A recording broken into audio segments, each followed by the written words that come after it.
Welcome to program views makers. मैं हूं आपके साथ शाइस्ता यूसुफ। कौमी एहतसाब ब्यूरो के अगले चेयरमैन की तैनाती से मुतालिक मुशावरत पर वजीर आजम ने इबाहम दूर कर दिया। वजीर आजम इमरान खान ने कहा है कि नए चेयरमैन की तैनाती के लिए ऑपोजिशन लीडर शहबाज शरीफ से वो किसी सूरत मुशावरत नहीं करेंगे। इससे कबल इस मामले पर हुकूमती हलकों में उलझन पाई जा रही थी और काबीना के 3 अरकान ने मुतज़ाद बयानात दिए थे, जिसमें वजीर कानून फरूक नसीम भी शामिल थे, जिन्होंने ये कहा था कि वजीर आजम इस हवाले से शहबाज शरीफ से मुशावरत करेंगे। वजीर आजम का चेयरमैन नैब की तकर्री के लिए ऑपोजिशन लीडर से मुशावरत से साफ इनकार। क्या इमरान खान इस मामले पर नजरसानी करेंगे? ये होगा हमारा आज का पहला सवाल। और मेहमानों का तारुफ मैं आप सकती हूँ। हमें ज्वाइन किया है नासिर बेग चुगताई साहब ने, जुनैरा अजहर साहिबा हमारे साथ मौजूद हैं, lieutenant general retired Amjad Shoaib साहब भी हमें ज्वाइन कर चुके हैं, हमारे साथ मौजूद हैं मुजम्मिल सोहरवर्दी। इसके साथ साथ हमें ज्वाइन किया है शौकत पराचा साहब ने भी। आप तमाम मेहमानों के वक्त का बेहद शुक्रिया। NBC आपकी जानिब आऊंगी, कहिएगा क्या लगता है कि इमरान खान इस मामले पर नजरसानी करेंगे, बात करने के लिए राजी हो जाएंगे ऑपोजिशन लीडर से? नहीं, मेरा ख्याल है फवाद चौधरी साहब प्रिवेल कर गए अटॉर्नी जनरल पे और दूसरे असहाब पे, जो कल तक ये कह रहे थे कि शहबाज शरीफ से ही बात होगी। अब जाहिर है फवाद चौधरी और शहबाज गिल जैसे हजरात जो हैं वो जब प्रिवेल करेंगे तो नजरसानी नहीं होगी, ये बात तय है। लेकिन जो कुछ भी सूरत हाल बनी है सामने वो बहुत इंटरेस्टिंग है। और इंटरेस्टिंग यूँ है कि नैब के दांत वाँत सब निकाल दिए गए हैं और ना उसकी बाइट बाकी रहेगी, ना उसकी चाल वो रहेगी जो पहले थी। और बहुत से प्राइम मिनिस्टर ने पहले तक ये काम किया है कि अपना ये इख्तियार कि अपोजिशन से बात करें इस मसले में, नैब के चेयरमैन के तकर्रुर के मसले पर, वो प्रेसिडेंट को दे दिया है कि सदर साहब आप बात करें मुझसे भी और अपोजिशन से भी। अब उसमें सदर साहब क्या कहते हैं, सदर साहब का जो रिकॉर्ड है वो आपके सामने है कि उनके जो मशवरे और या रेफरेंसेस थे वो सुप्रीम कोर्ट में मुस्तरद हुए और बहुत हार्ड हिटिंग रिमार्क्स के साथ मुस्तरद हुए। तो अब वो क्या करेंगे, वही कहेंगे जो फरूक नसीम कहेंगे, उसी पर वो इस्तार करेंगे नुमाइंदे पर जो फवाद चौधरी लेकर आएंगे या प्राइम मिनिस्टर कहेंगे। और फिर डेडलॉक होगा तो जावेद इकबाल ही कंटिन्यू करेंगे इसके तहत। लेकिन क्या इस टूथलेस नैब के ख़िलाफ़ भी और इस ऑर्डिनेंस के ख़िलाफ़ भी जुडिशल कार्रवाई होगी? मेरे ख्याल है बिल्कुल होगी। इसमें 4-5 क्लॉजेज ऐसी हैं जो बहुत मुतनाज़ हैं और जिस पे पहले भी इख्तलाफ था, 1 साल पहले ही आई थी।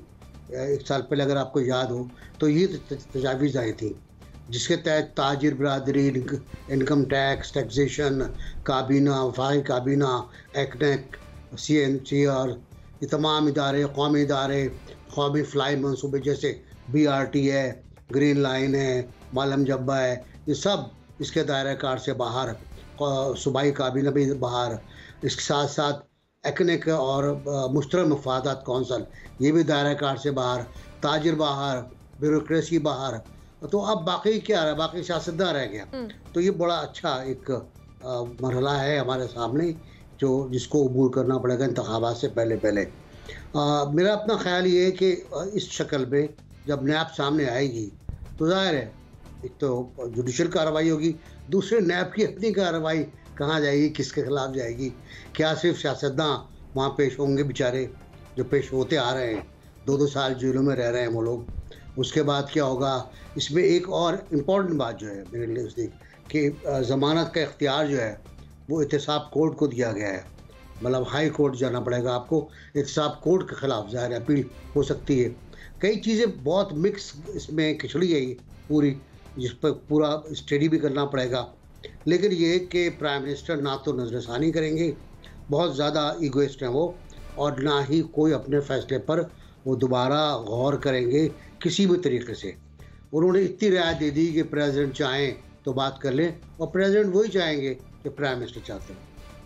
ठीक हो गया। जैना साहब, जिस तरह से खान साहब ने ऑपोजिशन लीडर से बात करने से इनकार किया है, आपके ख्याल में क्या ये उनका अपना फैसला है या फिर एडवाइजर्स के मशवरे? बिस्मिल्लाहिर्रहमानिर्रहीम।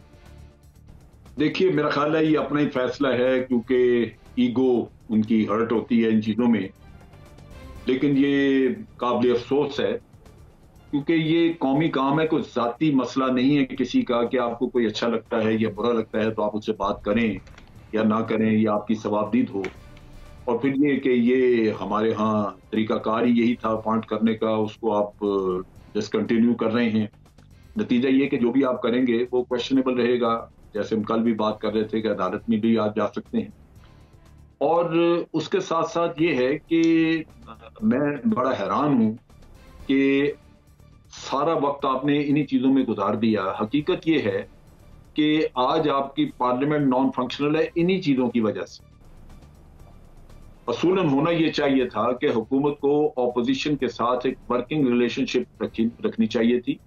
करप्शन के केसेस बिल्कुल अलग मसला है, वो नैब जाने और वो इंडिविजुअल जाने जिसके ऊपर केस है, लेकिन हुकूमत ने तो पार्लियामेंट चलानी है, हुकूमत ने तो लेजिस्लेशन करनी है।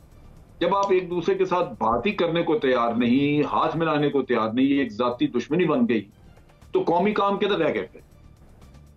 तो बड़ी काबिल अफसोस किस्म की सूरत हाल है कि जहां मिल के बैठ के मसाइल हल करने की जरूरत थी, वहां आप उसको बिल्कुल एक जाती अना का मसला बना के बैठे हुए हैं और बात नहीं करना चाह रहे। तो ये कोई अच्छी सूरत हाल नहीं है। मेरा अपना अंदाजा है कि अल्टीमेटली वो बेशक प्रेसिडेंट बात करें या कोई, मेरा अपना ख्याल है कि ये ऑप्शन उधर भी होगी इसी तरह कि जो लीडर ऑफ द ऑपोजिशन है वो कहेंगे जी कि हमें प्रेसिडेंट से तो मशावरत नहीं करनी इस मौजूद पे, हमें तो मशावरत करनी है प्राइम मिनिस्टर से, जो तरीकाकार है हमारा वदा किया। और अगर वो नहीं करते उस पर मशावरत तो ये चैलेंज होती रहेगी इसी तरह, और फिर अदालतों से ये स्ट्राइक ऑफ कर दिया जाएगा जो भी आप किसी और को लेके आएंगे। तो बजाय इसके कि कोई प्रोडक्टिव काम हो, आप एक तनाजे के ऊपर दूसरा, दूसरे के ऊपर तीसरा तनाजा खड़ा करके हासिल क्या हो? बहुत ही काबिल अफसोस और काबिल मुसम्मत सूरत हाल है, ये ऐसा होना नहीं चाहिए। ठीक है, ठीक। शौकत पराचा साहब, जिस तरह से जनरल साहब भी ये कह रहे हैं कि ये यकीनन हो सकता है कि इमरान खान साहब का अपना फैसला हो, अगर तो ये उनका अपना फैसला है तो क्या कौमी मामलात पर यही अंदाज होना चाहिए, यही तरीक़ाकार होना चाहिए क्या? 3 साल में तो हम यही देखते रहे कि यही अंदाज है। प्राइम मिनिस्टर जब ऐवान में आते हैं कौमी असम्बली में, prime minister is leader of the house. वो ये नहीं है कि सिर्फ ट्रेजरी बेंचेस के वो लीडर हैं, it is called leader of the house. वो लीडर ऑफ द हाउस जब ऐवान में आए, अगर सामने लीडर ऑफ द अपोजिशन बैठे हों या और कोई बिलावल भुट्टो जरदारी साहब बैठे हों, तो प्राइम मिनिस्टर तो साइड से पतली गली से निकल के चले जाते हैं। वो जो वज़ादारी होती थी, जो रवायात थी, वो नहीं हैं। और आज जिस तरह से वज़ीर इत्तलात फवाद चौधरी ने कहा कि जी वज़ीर आज़म तो बिल्कुल ही उनसे बात नहीं करेंगे, इंडिविजुअल नहीं होते। जिस तरह वज़ीर आज़म का ऑफिस है और सदर का ऑफिस है, इसी तरह पार्लियामान में लीडर ऑफ़ द अपोजिशन का ऑफिस है। लीडर ऑफ़ द अपोजिशन अगर इतना ही आपको नापसंद है तो इलेक्शन कमीशन के जो अरकान का आपने इंतखाब करना है, वहाँ तो आपने ख़त लिख दिया। यहाँ आप कहते हैं चूँकि उनके ख़िलाफ़ नैब के केसेस हैं, कल को अगर केयर टेकर प्राइम मिनिस्टर की फिर कंसल्टेशन होती है, आप उस हवाले से कोई केस बना दें, कोई और हो जाए, कोई उस वक्त प्राइम मिनिस्टर हो, कोई लीडर ऑफ द अपोजिशन हो, और कहा जाए चूँकि उन पर तो केसेस हैं और इस पर्सपेक्टिव में हैं तो लिहाजा मशावरत नहीं की जाएगी। ये बड़ा अफसोसनाक है। दूसरा एंगल जो सामने आया है, जिसकी तरफ जनरल साहब ने भी इशारा किया, कि प्राइम मिनिस्टर और लीडर ऑफ द अपोजिशन के दरमियान कंसल्टेशन होनी है, और इस चीज़ को सुप्रीम कोर्ट ऑफ पाकिस्तान ने 2011 में रीअफर्म भी किया। जब चौधरी निसार अली ख़ान के केस में सुप्रीम कोर्ट ने ये अपहोल्ड किया कि हाँ, प्राइम मिनिस्टर ने लीडर ऑफ द अपोजिशन के साथ, जो उस वक्त चौधरी निसार अली ख़ान थे और प्राइम मिनिस्टर यूसुफ रज़ा गिलानी साहब थे, तो सुप्रीम कोर्ट ने जस्टिस दीदार हुसैन शाह को रिमूव कर दिया एंड उनका जो तकर्री थी उसको नल एंड वॉइड करार दिया, क्योंकि लीडर ऑफ द अपोजिशन और लीडर ऑफ द हाउस के दरमियान मीनिंगफुल कंसल्टेशन नहीं हुई थी। सदर साहब के पास जो आइन के तहत अख्तियार हैं वो तो खाली आर्टिकल 45 48 तक है। 45 के तहत तो वो अपनी ज्यूरिसडिक्शन कर सकते हैं, अदरवाइज़ तो everything has to be with the advice of the prime minister. तो ये कंसल्टेशन क्या प्राइम मिनिस्टर एडवाइस करेंगे उनको कि आप मेरे साथ कंसल्टेशन करें? अजीब मजाक उड़ाया जा रहा है। और फिर अगर आपने इसको कंटिन्यू करना है, फ़र्ज़ किया, तो 120 डेज़ के बाद एक और आर्डीनेंस ले आएंगे, दैन व्हाट? फिर आप क्या करेंगे? फिर आप करंट जो चेयरमैन है जिसको आप नॉन एक्सटेंडेबल, आज उसको नॉन ख़त्म करके एक्सटेंडेबल कर दिया। भाई मुल्क की पॉलिसी बनती है लॉन्ग टर्म के लिए, उसके इमीडिएट कोई 120 दिन के और फिर 120 दिन के ऑब्जेक्टिव नहीं होते। ऑब्जेक्टिव होते हैं कि आपकी ऐसी पॉलिसी बने जो सस्टेनेबल हो, जो लॉन्ग टर्म पॉलिसी हो, जो इंडिविजुअल स्पेसिफिक ना हो, जिसमें फ़र्द वाहिद की बजाय पूरी कौम का इंटरेस्ट हो। वो कम अज़ कम, it's very unfortunate, it's a bad law in fact this ordinance which is promulgated today. ठीक जुनैरा, जिस तरह से खान साहब ने क्लियरली मुशावरत से इनकार कर दिया है, आपके ख्याल में क्या इसकी कोई ज़ाती वजह होगी या फिर सियासी वजूहात की बिना पर ही उन्होंने इनकार किया है?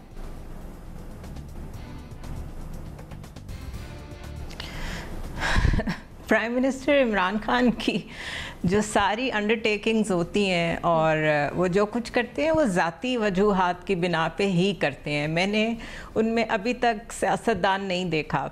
आप काफ़ी अरसे तक, पाकिस्तान एक ऐसी लेबॉर्ट्री है जहाँ पे आपको हैंड्स ऑन ट्रेनिंग करने का फ़न जो है ना वो मुयस्सर होता है। आप कुछ भी बन सकते हैं, आप कुछ भी ना होते हुए प्राइम मिनिस्टर बन सकते हैं, आप किसी भी ओहदे पे जा सकते हैं। फिर आप एक जो जिसे कहते हैं एक इंटर्नी की तरह वहाँ प्रैक्टिस करें तो उम्मीद की जा सकती है 2 साल में आप कुछ सीख लेंगे, 3 साल में आप कुछ सीख लेंगे। लेकिन इमरान खान ये साबित करने पे तुले हुए हैं कि वो कुछ नहीं सीखना चाहते और उन्होंने कुछ नहीं सीखा, और ये लेबॉर्ट्री जो है ये 5 साल के लिए वेस्ट हो रही है।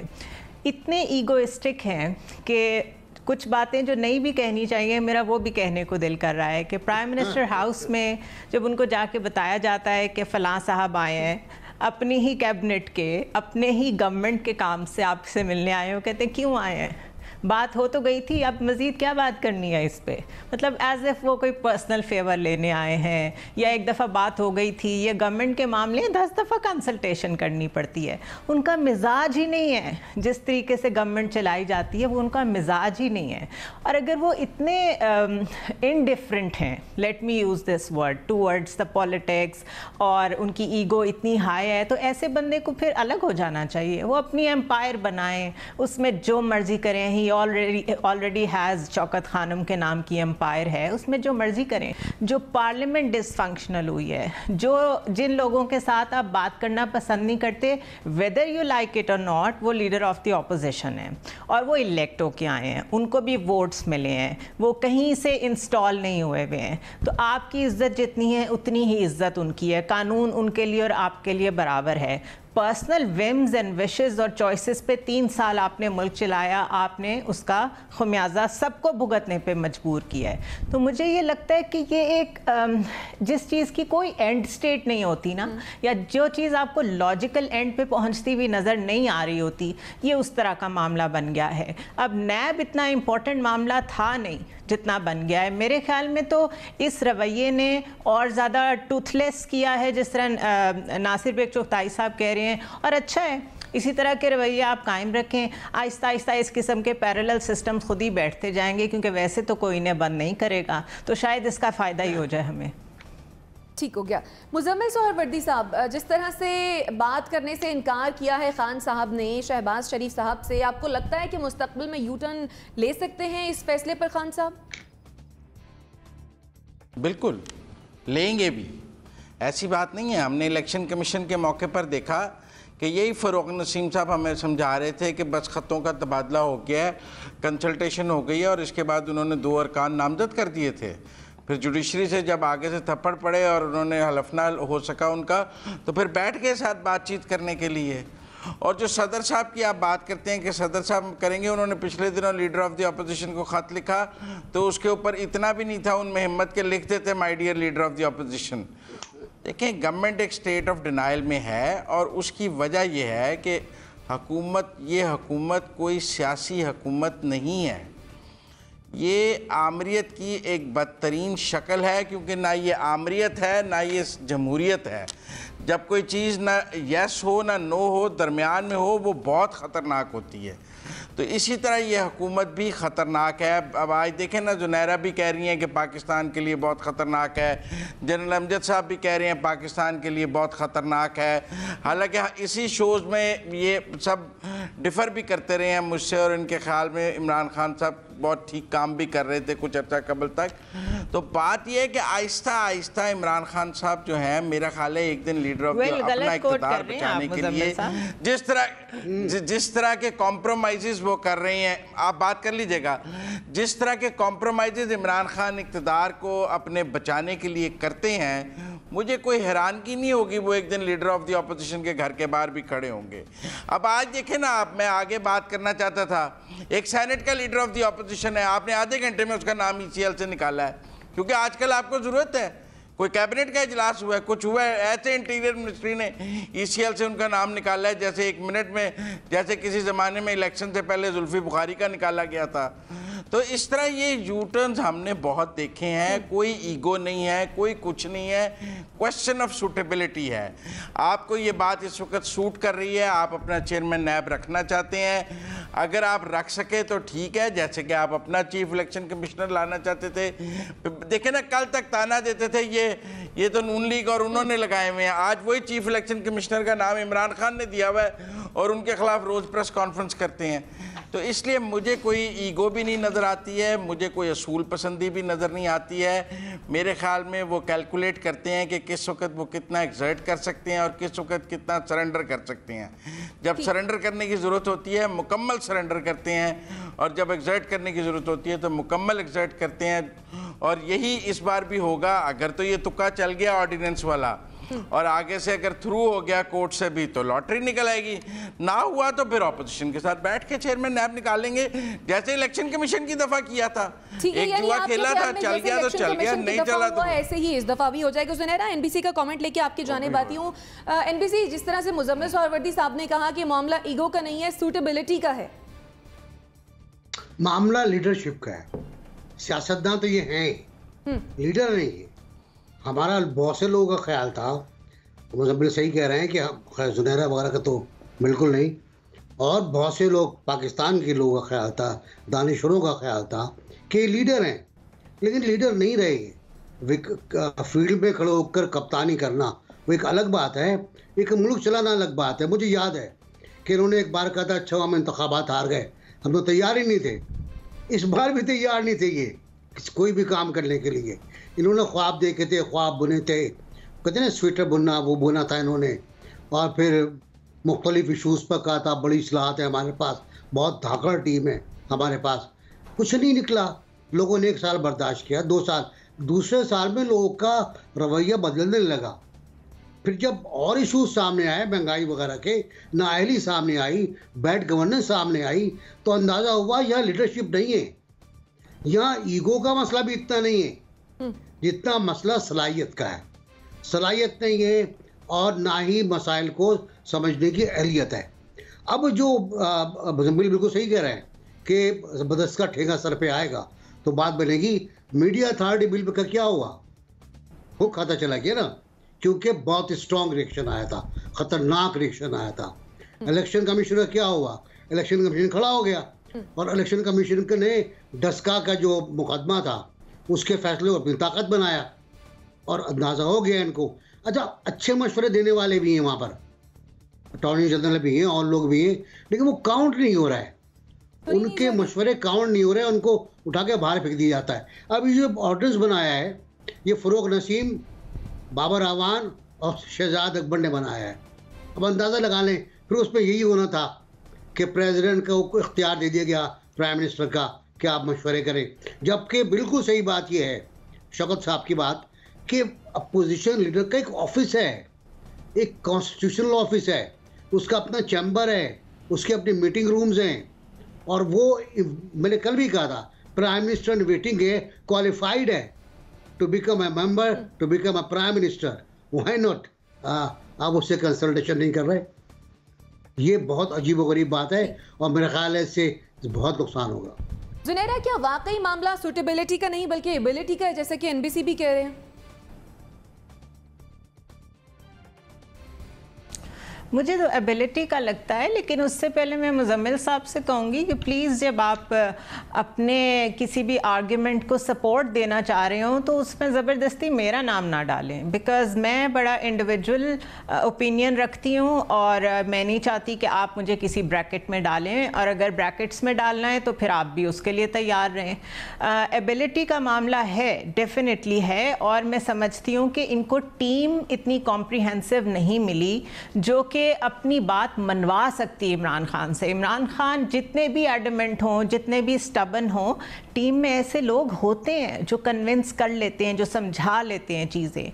टीम में भी वो लोग हैं जो समझते हैं कि खान साहब के आगे हाँ है तो हाँ है, ना है तो ना है, उनको कुछ नहीं कहना, वो सिर्फ उनको अच्छी खबरें देना चाहते हैं, रोज़ अपने नंबर बनाना चाहते हैं। तो जो एक कॉन्स्टिट्यूशनल स्पिरिट है चीज़ों का, जिसकी NBC बात कर रहे हैं, शौकत साहब बात कर रहे थे, वो स्पिरिट बहुत ख़राब हो गया है और उसकी तकलीफ़ है असल में हम सबको। क्योंकि आप मतलब जिस तरीके से आप बैन करते हैं एकदम से कि ये शहबाज शरीफ को बिल्कुल साइड पे कर दें, इनकी कवरेज भी नहीं होगी, बड़ी मुश्किल से, मुझे याद है ऐसा टाइम भी हमने देखा था जब वो TV पे ही नहीं आ सकते थे, मरियम को कवर ही नहीं करते थे लोग। बड़ी गलत बात है। आपको अगर कोई खौफ नहीं है, आप समझते हैं वो वाकई चोर हैं, तो उनको आने दें, उनको बोलने दें, लेट द पीपल डिसाइड। लेकिन ये जो एक ख़ास तौर पे जिस तरह BRT के बारे में कोई बातचीत नहीं हो रही, जिस तरह जो फंडिंग है, इस पार्टी की PTI का फंडिंग केस है वो साइड पे हो गया, ये इस तरीके से अभी आप देखें अगर जुल्फी बुखारी ने अपने आप को अलहदा भी किया तो वो गायब हो गए हैं, उनके खिलाफ इंक्वायरी कोई नहीं हुई कि वो मामला क्या था असल में सारा उस रोड का।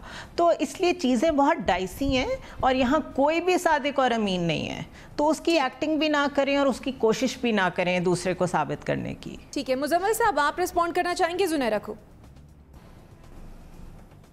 नहीं, मैं कोई ख़ास इनको इंडिविजुअली तो मैंने नहीं कहा था, लेकिन मैंने एक अमूमी बात की थी कि मेरे से डिफ़र किया इन्होंने बहुत सारे इस शो में, इस मामले में, और कहीं ना कहीं उम्मीद थी, कहीं ना कहीं कहीं ना कहीं उम्मीद की किरण मौजूद थी, लेकिन हमने देखा है कि बिलखसूस ये चेयरमैन नैब वाले मामले में वो उम्मीद की किरण भी लोगों की टूटी है कि बिल्कुल इस तरह का आमराना रवैया शायद किसी को भी कबूल नहीं है पाकिस्तान में। और एक कंसेंसस बिल्ड हुआ इस शो में, जो कि बहुत कम बिल्ड होता है इस शो में। एक कंसेंसस बिल्ड हुआ है जो सब के सब कह रहे हैं कि ये प्राइम मिनिस्टर का ये रवैया ठीक नहीं है। हालांकि डिफरेंस ऑफ ओपिनियन रहना चाहिए, मैं समझता हूँ सोसाइटी के अंदर दो राय रहनी चाहिए, लेकिन अगर आज सब यकसू होके कह रहे हैं कि इमरान खान की राय ठीक नहीं है तो मेरा ख्याल है यही आमरीत की निशानी होती। ठीक, जनरल साहब आपके ख्याल में क्या वजह है कि लीडरशिप मोड के बजाय डिक्टेटरशिप मोड पर नजर आ रहे हैं खान साहब? देखिए, हर आदमी का अपना एक मिजाज होता है, एक ट्रेनिंग होती है। अगर आप देखें तो अक्सर पार्टीज में जो लीडरशिप है वो इस तरह छाई हुई है कि कोई भी उनसे इख्तलाफ नहीं करना चाहता। आप इससे इसकी मिसाल यूं देख लीजिए कि अपना ज़मीर और ईमान तक भी आप समझ लीजिए कि गिरवी रख लेते हैं। आप सब जानते हैं अगर एक शख्स को कि वो करप्ट है, वो फोर्ज किस्म की जाली डॉक्यूमेंट्स भी बनाता है, ये भी करता है, वो उसकी सारी हिस्ट्री आपको पता होती है, लेकिन आप अपने ज़मीर को रख के दराज में बंद करते हैं और फिर आप आके टेलीविजन पे स्क्रीन पे बैठ के दिफा शुरू कर देते हैं। तो इसका मतलब ये है कि ये जो दिफा आप कर रहे हैं ये वही वो चीज है जो कि आपको डिक्टेटरशिप की तरह, क्योंकि उसका खौफ, उसका गालिबन आपके ऊपर कुछ ऐसा हावी है या आप उसके बेनिफिशरी हैं किसी चीज में। वरना तो ये है कि अभी मुजम्मिल बात जैसे कर रहे थे कि मैं पहले उनकी हमायत में, पहले ये आखिर की बात नहीं है। मैं जो भी पहले हमायत या मुखालफत की, मैंने हमेशा जो मैंने समझा कि ये गलत काम इन्होंने किए, इकोनॉमी के मामले में देख लें या और भी बात चीजों में जिसमें कि मसलन कराची का इशू था, मैं मुखालफत करता हूँ क्योंकि मेरी अपनी सोच ये कहती थी कि ये काम गलत हो रहा है। और आज भी, कल भी मैंने इस टॉपिक पे बात की थी, आज भी मैं कर रहा हूँ। मैं समझता हूँ कि ये गलत बात है और ये इसको इस तरह नहीं करना चाहिए। मैंने ये तो एक चीज तो मैंने हमेशा कही है कि इस हुकूमत से मुझे जो बहुत बड़ी शिकायत है वो ये है कि इन्होंने ऑपोजिशन के साथ वर्किंग रिलेशनशिप नहीं रखी। कार्य सरकार चलाना अपने कोई जाती मसले नहीं है आपके, आप चला ही तब सकते हैं जब आप ठीक है, शहबाज शरीफ होगा, ये होगा, वो होगा, लेकिन आज वो इलेक्ट होके आके पार्लियामेंट में बैठा हुआ है। मैंने कई दफा उसकी बातों की तारीफ भी की है कि उसने इनको मिसाक मईशत इनको ऑफर किया था। अभी उन्होंने नेशनल गवर्नमेंट वाली भी बात की कि किसी वक्त, क्योंकि ये वो चीजें हैं जो दर हकीकत मुल्क के भले के लिए हो सकती थी, लेकिन उन्होंने नहीं मानी और मैंने इन चीजों की मुखालफत की है कि ये इन्होंने ठीक नहीं किया। तो बात यह है कि लीडरशिप वो है जो फ्लेक्सिबल भी हो, दूसरों की राय सुने और वो इतना हौसला रखे कि उसके ऊपर अगर क्रिटिसिज्म हो तो वो बर्दाश्त करे और फिर फैसला करे। बिल्कुल आप ठीक कह रहे हैं। लेकिन जब वो टॉलरेट नहीं करता और दूसरे डरते हैं तो वो फिर आहिस्ता आहिस्ता डिक्टेटर बनता जाता है। उसके मुंह से निकला हुआ लफ्ज सबके लिए हुक्म हो जाता है। ये बदकिस्मती है यहाँ पे हमारे सारे लीडर्स की, और सारे लीडर जो है वो कौम को इसी तरह हाँक रहे हैं एक ही तरीके से। ठीक है, बदकिस्मती है कि तमाम लीडर्स ही इस तरह के। शौकत पराचा साहब, क्या जिस तरह का तर्ज हुकूमत वज़ीर आज़म इमरान खान साहब का रहा है, क्या माजी में भी जो हुक्मरान हैं उनका तर्ज हुकूमत इसी तरह का रहा है आपके ख्याल में? देखें, माजी में कोई यूनिटरी फॉर्म ऑफ गवर्नमेंट नहीं रही पाकिस्तान में। 80s का डिफरेंट मॉडल था, 90s का हमने देखा कि आज की जो अपोजिशन की दो बड़ी जमातें हैं ये आपस में लड़ा करती थी और हर दूसरे साल, हर 2.5 साल के बाद गवर्नमेंट टॉपल ओवर हो जाती थी। फिर जनरल परवेज़ मुशर्रफ का दौर आया तो बिल्कुल एक नया मॉडल था। उस वक्त काफ लीग जो है वो स्क्रैच से बनाई गई, बिल्कुल जिस तरह PTI में मुख्तलिफ ग्रुप शामिल हुए। मसलन मैं एग्ज़ाम्पल भी दे देता हूँ कि साउथ पंजाब के नाम पे 22 लोग आए थे जो पिछली हुकूमत का भी, नून लीग का भी हिस्सा थे, अब वो PTI में आ गए थे। इसी तरह से 2002 में जो पीपल्स पार्टी के 20-22 लोग पैट्रियट के नाम पे तोड़े गए। तो पाकिस्तान में हर 10 साल में एक नया मॉडल रहा है, नया तजर्बा होता रहा है, नई तरह से वो जो कहते हैं ना रेशा दवानियाँ भी जारी रही हैं। तो पाकिस्तान का एक मॉडल नहीं रहा, लेकिन सबक भी सीखा गया है। मसलन 90s में जो लड़ाइयाँ होती रहीं, 90s में जो एक दूसरे की लेग पुलिंग की जाती रही, फिर उन्हीं दो जमातों ने आकर चार्टर ऑफ डेमोक्रेसी साइन किया। फिर इसी PTI जब मर्ज हुई थर्ड पार्टी तो इन्होंने कहा जी वो तो मुका है। यानी 90s में हम कहते थे कि मत लड़ो आपस में, जैसे आज हम कह रहे हैं, अभी सारे कह रहे हैं इमरान खान साहब को, वज़ीर आज़म पाकिस्तान को, कि कम अज़ कम पार्लियामेंट है, वहाँ आप पाकिस्तान के मसाइल डिस्कस करें। वहाँ पर शाउटिंग की बजाय, बुक्स एक दूसरे पर मारने की बजाय हुकूमत झुकती है, हुकूमत एक इन्वायरमेंट बनाती है। ट्रस्ट जो है, अगर ट्रस्ट डेफिसिट है, फ़र्ज़ किया इसी पे या इलेक्ट्रॉनिक वोटिंग मशीन पे, तो हुकूमत एतमाद साजी के लिए आगे बढ़ा करती है। हुकूमत को ही लीनियंसी दिखाने की जरूरत है। बिल्कुल आप ठीक कह रहे हैं। एनबीसी क्विकली कमेंट कीजिएगा, मुझे ब्रेक पर जाना है इसके बाद। बिल्कुल, मैं शौकत की बात में 2 चीज़ों का इजाफा करना चाहता हूँ कि पार्लियामेंट जब चलती है तो मुल्क का आइन बनता है। पार्लियामेंट जब चलती है तो मुल्क का दिफाई निज़ाम मजबूत होता है, मुल्क का कोई निज़ाम मिलता है। और जब पार्लियामेंट चलती है तो 18वीं तरमीम बनती है। 18वीं तरमीम रातों रात नहीं बन गई, किसी ऑर्डिनेंस के जरिए नहीं आई। बहुत तवील डिबेट, शौकत तो वहाँ थे, बहुत तवील डिबेट रही, बहुत झगड़े हुए, कमेटी बनी, पूरी हाउस कमेटी बन गई, बहुत बेहतरीन जमहूरियत का निज़ाम था। तो जब धरना हुआ तब पार्लियामेंट चलती रही। बहुत से लोगों ने कहा पार्लियामेंट बंद कर दो, लेकिन वहाँ जो जमहूरी क़ुव्वतें थीं उन्होंने कहा नहीं, पार्लियामेंट चलाएं, और पार्लियामेंट चलाई गई और पार्लियामेंट में बहुत अच्छी तकरीरें हुई और इनको जाना पड़ा, वहाँ पर अटेंड करना पड़ा इनको वापस जाकर। तो मेरा ख्याल ये, जब पार्लियामेंट चलती है, जनरल साहब ने कहा पार्लियामेंट काम नहीं कर रही, बिल्कुल पार्लियामेंट काम नहीं कर रही, पार्लियामेंट को काम करने नहीं दिया जा रहा, पार्लियामेंट को काम करने नहीं दिया जाता। ठीक है मुजम्मिल साहब, शख्सी आमरियत का निजाम मैं देख रहा हूँ अपने सामने कि दोबारा नजर आ रहा है। ठीक है मुजम्मिल साहब, क्विकली कमेंट कीजिएगा, इसके बाद मुझे ब्रेक की जाने बढ़ना है। नहीं, पराचा साहब ने एक तारीख ज़रूर बयान की, लेकिन तारीख का एक रुख ये भी है कि जब बाहर कंटेनर लगा हुआ था तब भी वज़ीर आज़म ने ऑल पार्टीज़ कॉन्फ्रेंस बुलाकर कंटेनर वालों को भी अपने साथ वज़ीर आज़म हाउस में बुला लिया। उनको मिलने बनी गाला भी चले गए, उनको मिलने शौकत खानम भी चले गए। और बातचीत का रास्ता हमेशा सियासतदान आपस में खुला रखते हैं। बातचीत का रास्ता सियासतदान हमेशा आपस में खुला रखते हैं, बिल्कुल ठीक कह रहे हैं और सभी इस बात पर मुत्तफिक हैं कि नहीं, लेकिन तारीख के साथ मैंने चार्टर ऑफ डेमोक्रेसी की भी बात की है कि जो गलतियां उन्होंने 90s में की उन्होंने फिर उनका अजाला किया और मिल के बैठे। इसी वजह से तो 18वीं तरमीम पास हुई, वरना कहाँ पास होती थी। ठीक है, सभी इस बात पर मुत्तफिक हैं, मुशावरत से इनकार का जो तर्ज अमल है वो दुरुस्त नहीं है। नाजरीन, ब्रेक पर जाएंगे और जब ब्रेक से वापस आएंगे तो फिर बात करेंगे बिलावल भुट्टो जरदारी के एक बड़े दावे के बारे में। स्टे विद अस।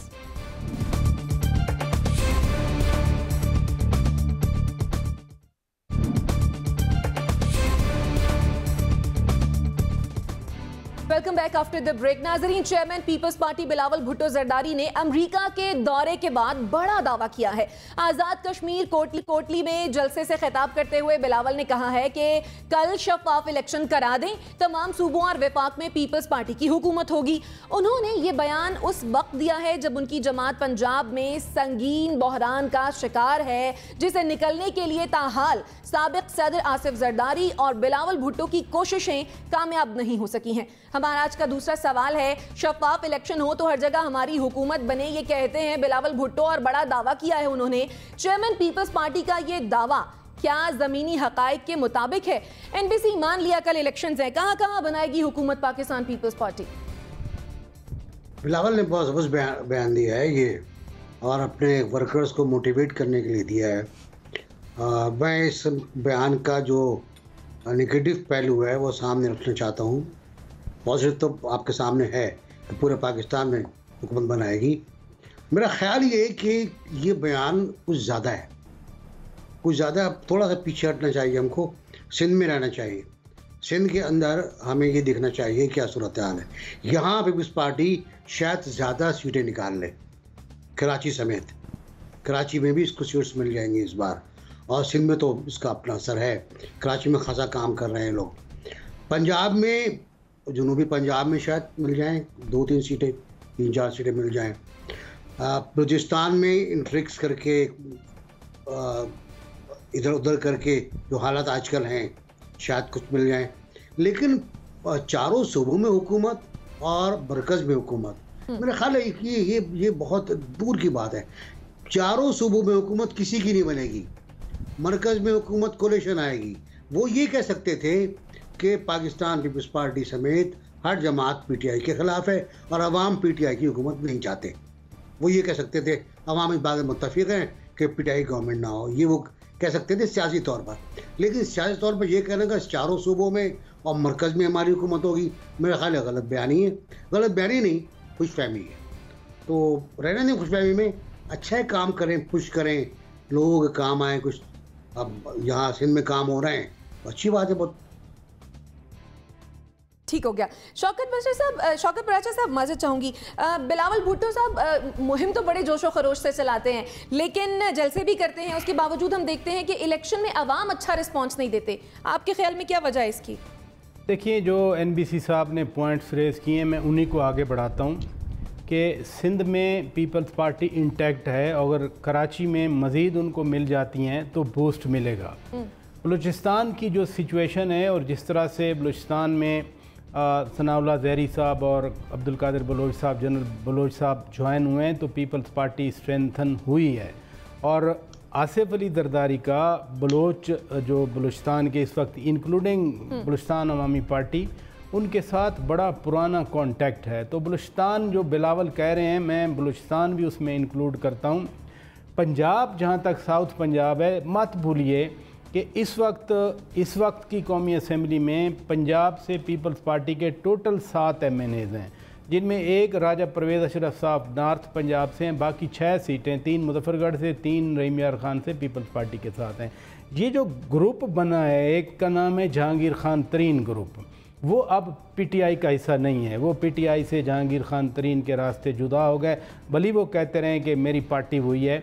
और दूसरा, जो जनूबी पंजाब सूबे के नाम पे जिस तरह पीटीआई ने डिच किया है और वो 20-22 लोग आए थे, अगर ये स्ट्रांग ग्रुप उस जो गिव एंड टेक होता है पॉलिटिक्स में इलेक्शन के नज़दीक, उस ग्रुपिंग में ये पीपल्स पार्टी के साथ आ गए। बहुत सारे लोग अभी आ चुके हैं। मसलन लिया में जो बड़ा सारा जलसा हुआ, वो जहाँ शाहब सियाड़ साहब ने करवाया था, सरदार बहादुर सियाड़, वो इधर MNA भी थे, उन्होंने करवाया था। तो ये ग्रुपिंग अगर बिलावल भुट्टो जरदारी को मिल गई तो फिर फेडरल गवर्नमेंट में वो बड़ी आसानी से आ सकते हैं। अब मैं पंजाब की हुकूमत की बात नहीं कर रहा, पंजाब में पीटीआई का भी होगा इन्फ्लुएंस डेफिनेटली, लेकिन नून लीग का इन्फ्लुएंस होगा उसमें। फिर जो कोalition की वो बात कर रहे हैं, मैं पंजाब में कम से कम कोalition की बात करूँगा। इसलिए बिलावल भुट्टो का मुझे ये कहना कोई एग्जैजरेशन नहीं लगती, क्योंकि जब ये गवर्नमेंट इस तरह से परफॉर्म करके जब जाएगी तो पता नहीं पीटीआई के ये जो इलेक्टेबल्स हैं, जो बासर लोग हैं, ये टिकटें भी लेते हैं या नहीं लेते। पीटीआई बतौर पार्टी अपनी जगह पर मौजूद रहेगी। 2018 के इलेक्शन से पहले जो पीटीआई थी, जिसमें ये धड़ाधड़ लोगों को शामिल किया गया कि आप आएँ, आपको एमएनए की सीट मिलेगी, आपको मिनिस्ट्रियाँ मिलेंगी, अब वो सूरत हाल कम से कम ये लोग सोचेंगे कि हम अगर टिकट ले रहे हैं, ये जो फेंस सिटर होते हैं, फेंस सिटर ज़रूर सोचेंगे कि अगर हम टिकट लेंगे तो हम तो हार जाएंगे। लिहाजा कम से कम 2018 वाला रिज़ल्ट मैं साउथ पंजाब के हवाले से मैं नहीं देख रहा वो वाला, जैसे 2018 में। तो साउथ पंजाब अगर पीपल्स पार्टी के पास जाता है तो फिर they have a easy selling. ठीक है जुनैरा, पंजाब में पीपल्स पार्टी को दोबारा जिंदा करने के लिए क़यादत को क्या करना होगा, क्योंकि अभी तो पीपल्स पार्टी की वही सूरत हाल है कि पंजाब नहीं जाऊंगी।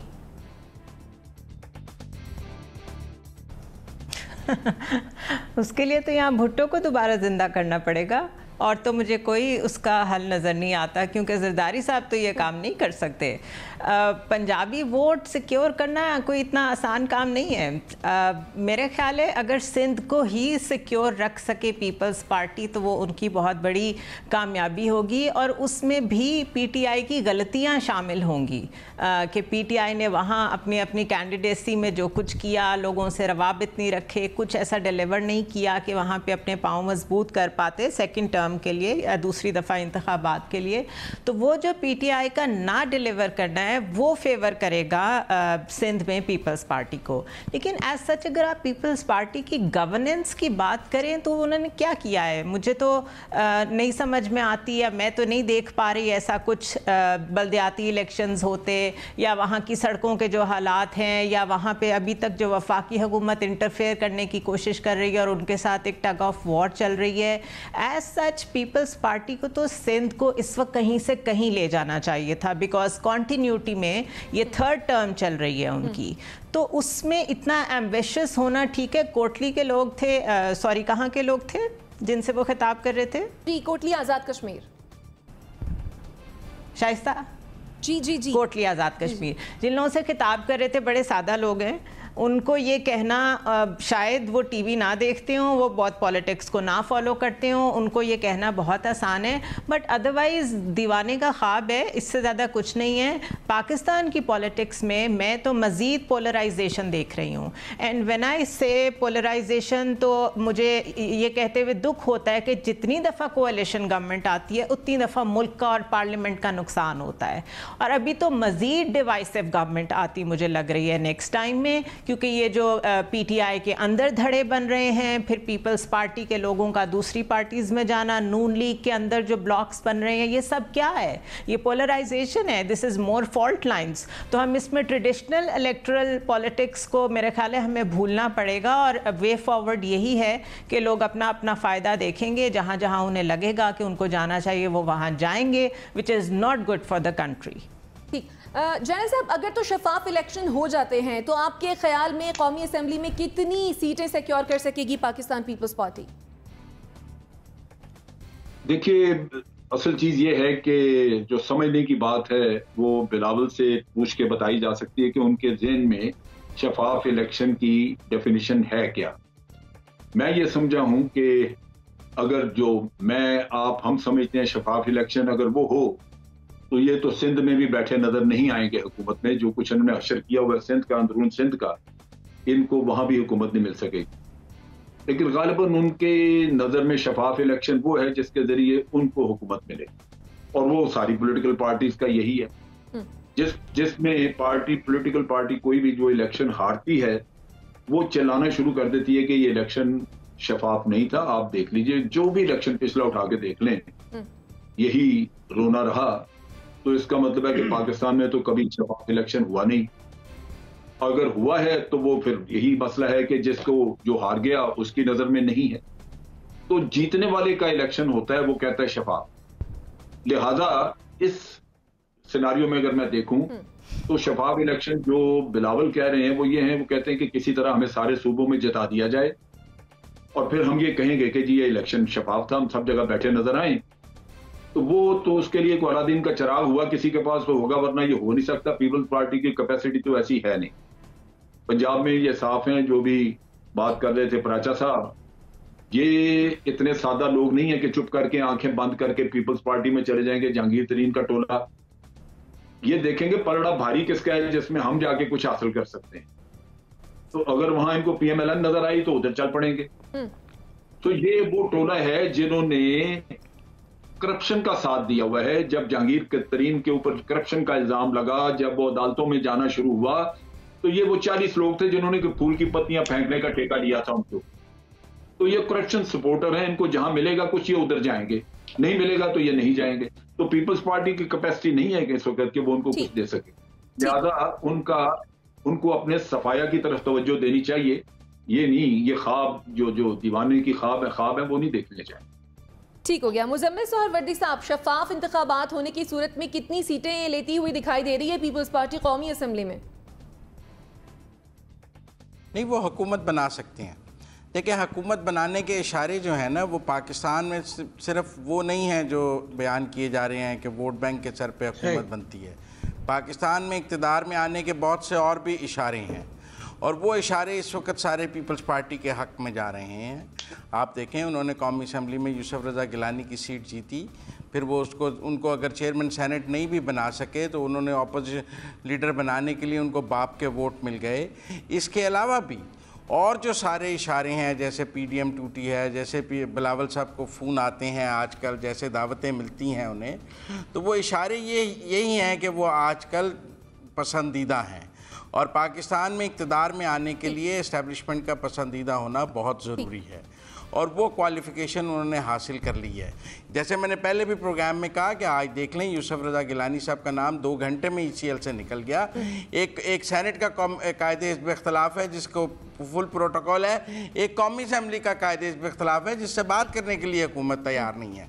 दोनों ही कायदे हिज़्ब इख्तिलाफ़ हैं, दोनों पर नैब के रेफरेंस हैं, दोनों पर सवियर चार्जेस हैं, लेकिन दोनों के हवाले से रवैया मुख्तलिफ है रियासत का।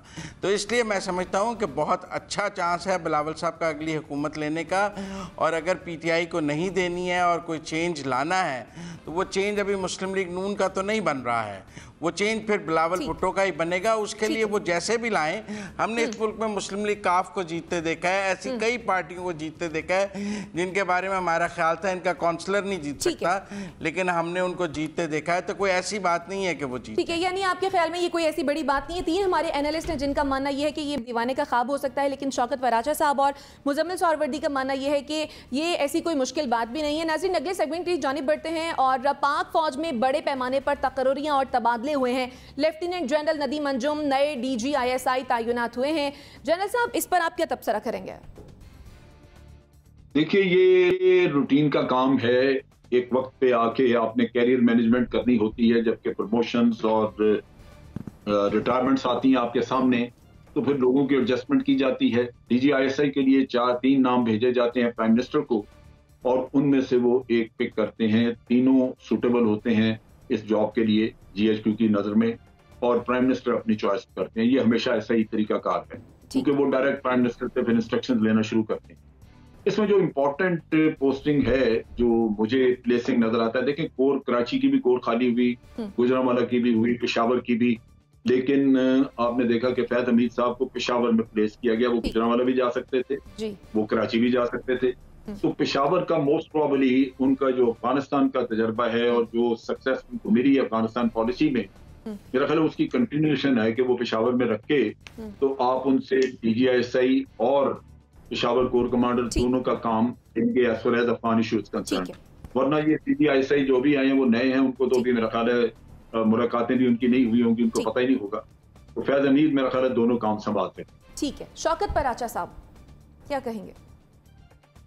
देखिए, इस मुल्क में बड़ा अनफॉर्चुनेट है कि हम एक प्रोफेशनल ऑर्गेनाइजेशन की पोस्टिंग पे भी हमें बात करना पड़ती है। हम ना करें तो सोशल मीडिया पे अजीब अजीब तबसरे आते हैं। ये बात बिल्कुल दुरुस्त है कि रूटीन की ये तकर्रियाँ हैं, किसी ने बैठना है फिर टेन्योर ख़त्म होना है, किसी ने और जगह पे जाना है। ये बिल्कुल दुरुस्त बात है कि इसमें जो स्पेकुलेटिव एलिमेंट आ जाता है वो आज भी सारा दिन भरा रहा। वो शुरू से एक बयान से शुरू हुआ और शाम तक वो चलता रहा। लेकिन ये जनरल फैज़ हमीद साहब जिस तरह पहले DGC थे, काउंटर टेररिज्म पे काम कर रहे थे, अफ़गानिस्तान वो कितने बार गए, अफ़गानिस्तान में आना जाना था, यहाँ पर जो तालिबान रहनुमा 15 अगस्त से पहले आते थे उनके साथ उनकी ऑन कैमरा मीटिंग्स होती थी। तो कोर कमांडर पेशावर की हैसियत से अब जो नए चैलेंजेस उस बॉर्डर पे, उस फ्रंट पे आ रहे हैं, तो मे भी इस कंसिडरेशन की वजह से उनको वहाँ भेजा गया हो। लेकिन ये मामूल की तकर्रियाँ हैं, ये मामूल की तकर्रियाँ हैं। NBC क्या कहेंगे, क्विकली कमेंट कीजिएगा, मुझे क्लोजिंग की जाने भी बढ़ना है। मैं एंटी टेररिज्म वॉर की बारे में बात करना चाहूँगा कि दोनों हजरात, जनरल फैज़ भी और जनरल नदीम भी, दोनों वेल वर्स्ड बारे में। ISI के जो नए चीफ हैं वो ब्रिगेड कमांड कर चुके हैं वज़ीरिस्तान में ज़रब अज़ब के दौरान, और उसके साथ साथ रद्द फसाद में भी वो कमांड कर चुके हैं। तो खासी उनको कमांड, कंट्रोल और स्टाफ और ऑपरेशन तीनों का तजर्बा है और उनको पता है कि डायनेमिक्स क्या हैं हिस्से के। इसी तरह जनरल फैज़ हैं, उन्हें बेहतर मालूम है कि अफ़गानिस्तान में क्या हो रहा है और अफ़गानिस्तान से क्या होने वाला है। तो मेरा ख्याल एक अच्छी टीम बन जाएगी और इस टीम पर ज़ाहिर है तबसरा में नहीं करना चाहिए। एक कोई डिप्टी कमिश्नर तब्दील होता है तो होने दें, उसको मेरा क्या जाता है, ये रूटीन के तबादले तरक्की है। लेकिन लोग इसमें से बहुत से माने निकाल लेते हैं कि जी प्राइम मिनिस्टर का आदमी है, नहीं निकालने चाहिए ऐसे आदमी ऐसे मायने इसके अंदर से। जुनैरा, बिल्कुल रूटीन की तकर्रियाँ हैं और मेरे ख्याल है आज सारा दिन ट्विटर पे इतनी मुज़हका ख़ेज़ तबसरे पढ़ने को मिले जिसकी कोई हद नहीं। सिर्फ एक समझने की बात यह कि प्रोफेशनल इदारा है, आप एक सीट पे एक हद से ज़्यादा रह नहीं सकते, आपको जाना ही होता है। तो ये जो स्पेकुलेशन थी कि फैज़ हमीद को जाने नहीं दिया जाएगा, उनको DG ISI रखना पसंद करेंगे वज़ीर आज़म, तो वो सबके सामने है कि ये तो होना होता है, ये तो हर हाल में आपको जाना पड़ता है। This is how a professional army works. ठीक, मुज़म्मिल सोहरवर्दी साहब।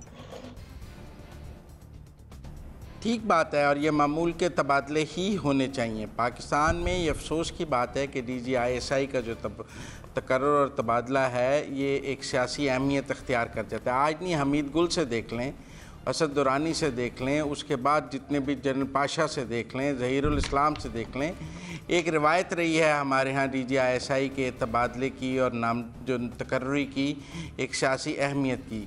इसीलिए ये टॉप ट्रेंड भी रहा है क्योंकि हमारे यहाँ इसकी एक पॉलिटिकल इंक्लिनेशन भी देखी जाती है। लेकिन वैसे ये मामूल का तबादला होना चाहिए और मैं समझता हूँ इसको इतना डिस्कस भी नहीं होना चाहिए कि हम इसको अपने टॉक शोज़ में इस तरह डिस्कस करें, ना इनकी इस तरह प्रेस रिलीज़ जारी होनी चाहिए। दुश्मन को ख़ुद तलाश करना चाहिए कि कौन लग रहा है, कौन जग रहा है, बजाय इसके कि हम जारी करें, और इसको बहुत लो प्रोफाइल में रखना चाहिए। लेकिन अफसोस की बात है कि हमारे यहाँ ये पोस्टिंग ट्रांसफ़र्स बहुत हाई प्रोफाइल भी हो गई हैं और बहुत डिस्कस भी की जाती है। ठीक है, यानी सभी एनालिस्ट का मानना यह है कि इस तरह की जो गुफ्तगू है, ये बातें जो है वो टॉक शोज़ में डिस्कस नहीं होनी चाहिए। बहरहाल पाक फ़ौज में बड़े पैमाने पर तकर्रियाँ और तबादले हुए जो कि मामूल के मुताबिक हुए। नाज़रीन, इसी के साथ मुझे और मेरे मेहमानों को दीजिए इजाज़त। अल्लाह ने के बाद।